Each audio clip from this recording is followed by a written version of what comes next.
సరే మంత్రులు ముఖ్యమంత్రులు ఎవరైనా సరే సింగరేణి జీవితాలతో ఆడుకునే ఎవరైనా సరే మాకు శత్రువులే. ఈ సింగరేణి కార్మికులతో వాళ్ళ జీవితాలతో పణంగా పెట్టే ఎవరైనా మాకు శత్రువులే.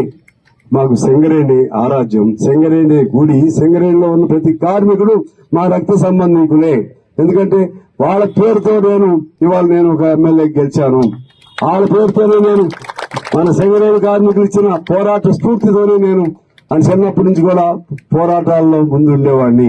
చిన్నప్పటి నుంచి కూడా నన్ను ఎన్నిసార్లు ఎన్కౌంటర్లు చేసేవాళ్ళు. ఇప్పుడేదో నక్సలైట్లు ఎన్కౌంటర్లు అంటున్నారు కదా, ఆ రోజుల్లో నన్నే చేసేవాళ్ళు సింగరేణి లేకపోతే.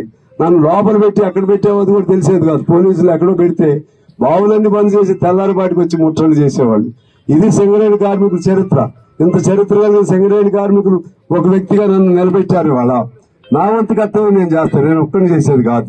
అందరం కలుద్దాం, భవిష్యత్తు మార్గం నిర్దేశించుకుందాం, రూపొందించుకుందాం, సింగరేణిని ముందుకు తీసుకెళ్దాం. అదే మన కొమరయ్య గారికి మన అందరికీ నివాళని చెప్పి తెలియజేస్తూ, రేపు జరిగే సింగరేణి మన స్ట్రైక్ జరుగుతుందా, స్ట్రైక్ ముందే ఒప్పందం జరుగుతుందో నాకు తెలియదు.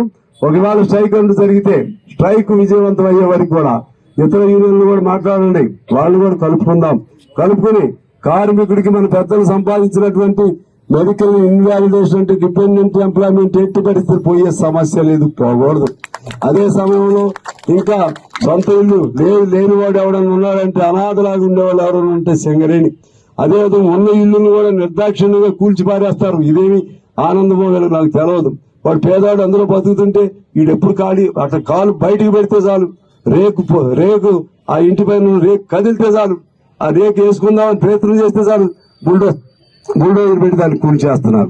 వీడు మానవత్వం ఉందా, మంచి గుణం ఉందా, రాక్షస గుణం ఉందా నాకేం అర్థం కావట్లేదు. అందువల్ల ఇటువంటి కొన్ని సమస్యలు ఉన్నాయి. అది పేరు మార్పు ఒకటి ఉంది, అదేవిధంగా డిస్మిస్ కార్మికులు ఉన్నాయి, అదే పెరుకు లాంటి సమస్య ఉంది, ఇంకా కొన్ని ఇతర సమస్యలు ఉన్నాయి. అన్ని తీర్చగలిగిన సమస్యలే, పరిష్కారం అవ్వగలిగిన సమస్యలే. వాటిని పరిష్కరిస్తారా, లేకపోతే ఈ సమ్మెను విప్లవకర స్థాయికి తీసుకెళ్లి ఈ సమ్మెను ముందుకు తీసుకెళ్లాలా మీరే తేల్చుకోండి. ఆయన ఎవరు అన్నట్టుగా ఈ ఆఫీసును పాల్గొడదాం, దీన్ని తగలబెడదాం, అవి అవసరం లేదు. మన ఆఫీసే, సింగరేణి ఆఫీసు మనదే, సింగరేణి హెడ్ ఆఫీసు మనదే.